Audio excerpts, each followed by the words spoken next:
சங்கீதம் 25வது சங்கீதம் தாவீதினுடைய சங்கீதம்.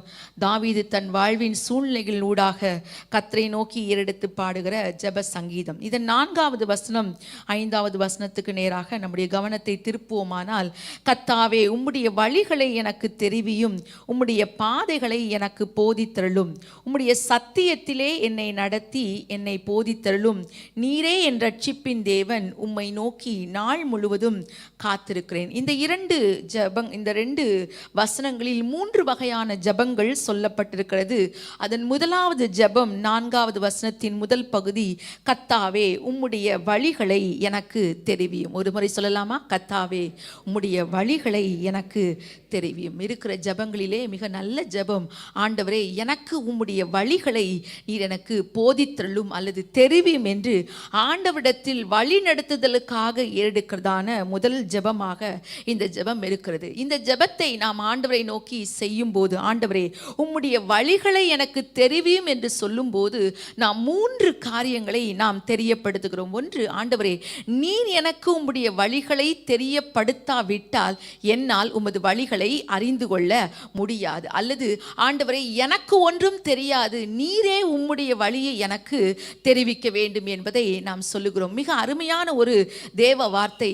எப்படி எனில், நாம் நம்மை யார் என்று உணர்ந்து கொள்ளும் போது, நம்முடைய குறைந்த அறிவை ஒத்துக்கொள்ளும் போது, ஆண்டவரிடத்தில் ஆண்டவரே உம்முடைய வழியை எனக்கு காண்பியும் என்று சொல்லுவதே நாம எதை நேக்கு நடத்துகிறது என்றால், ஆண்டவரே எங்களுடைய அறிவு குறைவுள்ளது, நீர் உம்முடைய வழியை எங்கள் வாழ்வின் சூழ்நிலைகளில் நீர் எங்களுக்கு காட்டும் என்பதாக. தேவனை பற்றி நாம் அறிவதற்கு முன்பதாக நாம் எவ்வளவு குறைந்த அறிவை உடையவர்கள் என்பதை அறிந்து கொள்ள வேண்டும். எரேமியா 10வது அதிகாரம் 23வது வசனத்துக்கு நேராக நம்முடைய கவனத்தை திருப்புவோமானால், இங்கே தீர்க்கதரிசி சொல்லுகிறார், மனுஷனுடைய வழி எப்படிப்பட்டது? கர்த்தாவே மனுஷனுடைய வழி அவனாலே ஆகிறது அல்லவென்றும், தன் நடைகளை நடத்துகிறவனாலே ஆகிறது அல்லவென்றும் அறிவேன். ரொம்ப அருமையான வார்த்தை. ஆண்டவரே மனுஷனுடைய வழி அவனாலே ஆகிறது அல்ல. ஒரு மனுஷனுடைய வழிகள், அவனுடைய நடைகளை நடத்துகிறவனாலே ஆகிறது அல்லதென்று அறிவேன். அப்படியானால் எவ்வளவு தெளிவாக மனிதர்களாகிய நாம் நம்முடைய அறிவில் அல்லது நம்முடைய யோசனையில் எவ்வளவு குறைவுள்ளவர்கள். நாம் நம்முடைய வாழ்க்கையை நடத்தி கொண்டு போவதினாலே எல்லாவற்றையும் நாம் நமக்கு இருக்கிற ஞானத்தினாலே தான் செய்து கொண்டிருக்கிறோம் என்று சொல்வதற்கு ஒன்றுமில்லை. ஏனென்றால் தேவன் எப்படிப்பட்டவர் என்று அறிந்தால் மனிதனுடைய தன்னை குறித்து வைத்திருக்கிற அறிவு எவ்வளவு குறைவுள்ளது என்று அவனால் புரிந்து கொள்ள முடியும். ஏசாயா 46வது அதிகாரம் 10வது வசனத்திலே இந்த தீர்க்கதரிசி சொல்லுகிற வார்த்தைகளை பார்த்தோம். ஆனால் தேவன் எப்படிப்பட்டவர் பாருங்கள். அந்தத்தில் உள்ளவைகளை ஆதி முதற்கொண்டும், எப்படியாம் அந்தம் என்றால் முடிவு, அந்தத்திற்குள்ளவைகளை ஆதி முதற்கொண்டும், இன்னும் செய்யப்படாதவைகளை பூர்வ காலம் முதற்கொண்டும் என்ன செய்கிறேன்? அறிவிக்கிறேன். நம்ம ஆண்டவருடைய அறிவை பாருங்கள். எப்படியாம் அந்தத்தில் உள்ளவைகள். இந்த வார்த்தையெல்லாம் வாசித்தால் தான் ஆண்டவர் எவ்வளவு வல்லமை உள்ளவர் என்பதை நமக்கு புரியும். அந்தத்தில் உள்ளவைகளை ஆதி முதற்கொண்டும், இன்னும் செய்யப்படாதவைகளை பூர்வ காலம் முதற்கொண்டும் என்ன செய்கிறாராம்? அறிவிக்கிறார். நமக்கெல்லாம் என்ன தெரியும்? அடுத்த நொடி என்ன நடக்கும் என்று நமக்கு என்ன செய்யாது? தெரியாது. உலகத்தில் இருக்கிற எல்லா அபாயங்களையும் பாருங்கள். அப்படித்தான் அடுத்த நொடி என்ன நடக்கும் என்று தெரியாது. நம்முடைய அறிவு அவ்வளவு குறைவுள்ளது. ஆனால் ஆண்டவரை குறித்து ஏசாயா சொல்லுகிறது பாருங்கள். அந்தத்தில் உள்ளவைகளை, முடிவில் என்ன நடக்கும் என்பதை அவர் எப்படிப்பட்டவராம்? ஆதி முதற்கொண்டு அவர் அறிகிறவர். இன்னும் செய்யப்படாதவைகளை அவர் பூர்வ காலம் முதற்கொண்டு அவர் அறிந்திருக்கிறவர். அந்த வழிகளை அவர் அறிவிக்கிறவர். அப்படியான ஆண்டவர் நோக்கி ஒவ்வொரு நாளும், ஆண்டவரே உம்முடைய வழியை எனக்கு தெரியும் என்று சொல்லுவதன் மூலம் நாம் எதை ஒத்துக்கொள்ளுகிறோம்? ஆண்டவரே எங்களுடைய அறிவு ரொம்ப குறைவுள்ளது, ஆனால் உம்முடைய அறிவு அது எப்படி?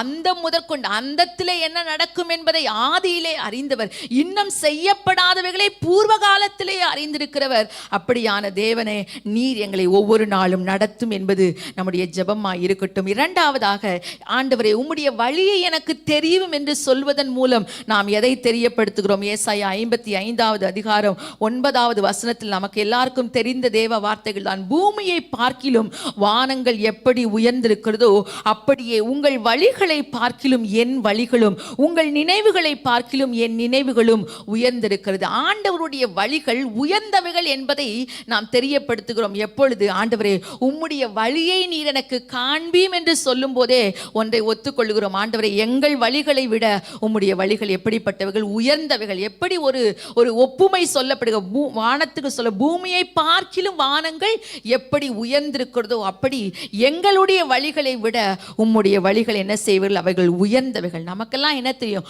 அடுத்த அடி என்ன எடுத்து வைக்க வேண்டும் என்பது மட்டும்தான் நமக்கு தெரியும். ஆனால் நம்முடைய பயணம் முழுவதையும் அறிந்திருக்கிறவர் நம்முடைய ஆண்டவர். எத்தனை பேர் விசுவாசிங்க? ஆமென். நம்ம கண்ணை கடைசியா மூடுற வரைக்கும் என்ன நடக்கும் என்பதை அறிந்திருக்கிற தேவன்.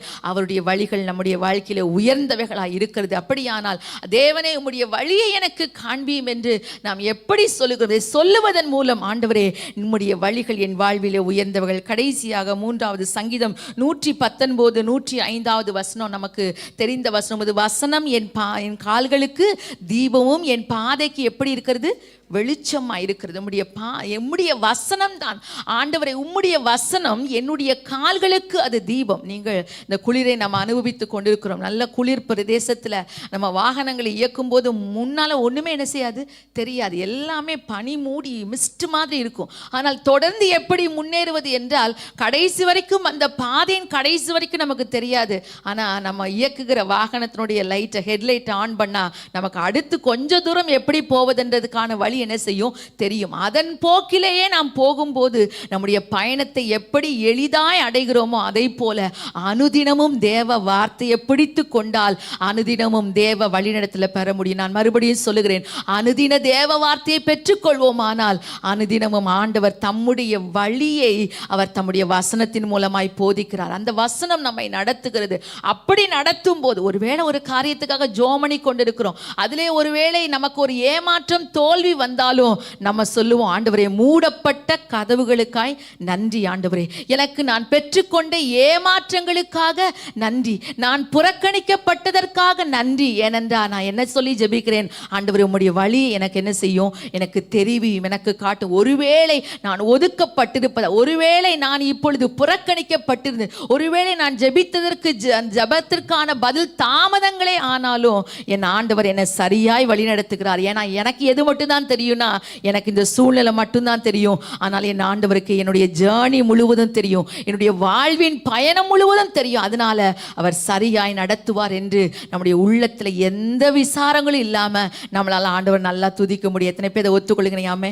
யாரால துதிக்க முடியும்னா, ஆண்டவர் நம்முடைய வழியை எனக்கு என்ன செய்யும், காண்பியும் சொல்லும்போது ஆண்டவர் நம்முடைய வாதையில குறுக்கிடுவார். He will intervene in our lives. நம்ம வாழ்க்கையின் சூழ்நிலையில் ஆண்டவர் குறுக்கிடும் போது சில நேரத்தில் ஒரு ஜெர்க்கு வந்த மாதிரி, ஏன் தாமதம், ஏன் ரிஜெக்ஷன், ஏன் மூடப்பட்ட கதவுகள் என்று ஒரு நிமிஷம் வரலாம். அடுத்த நிமிஷம் நம்ம பண்ண ஜெபம் ஞாபகத்துக்கு வரும். ஆண்டவரே, உம்மிடத்துல நான் என்ன கேட்டேன்? ஆண்டவரே, உம்மிடத்துல உம்முடைய வழியை எனக்கு காண்பியும் என்று கேட்டேன். நீர் உம்முடைய வழி எனக்கு காட்டி கொண்டிருக்கிறேன். மனுஷங்கள் நம்மளை ஒதுக்கும் போதுதான், சூழ்நிலைகள் கடினமாகும் போதுதான் தேவன் நமக்கு எவ்வளவு அருகாமையில் இருக்கிறார் என்பதை நாம் உணர்ந்து கொள்ள முடியும். ஆண்டவர் திறக்கிற வாசல் எப்பவுமே என்னது, அது சந்தோஷமானது, அது பெரியது. அதனால நம்ம சொல்லணும், தாமதங்களுக்காக நன்றி ஆண்டவரே. சொல்லுவீங்களா? ஆண்டவரே, தாமதங்களுக்காய் நன்றி, ஏமாற்றங்களுக்காய் நன்றி, மூடப்பட்ட கதவுகளுக்காய் நன்றி. ஏனென்றால் ஆண்டவரே, நீர் உம்முடைய வழியை எனக்கு காட்டி கொண்டிருக்கிறீர். கர்த்தர் நடத்துகிற பாதை அது கம்பீரமான பாதை.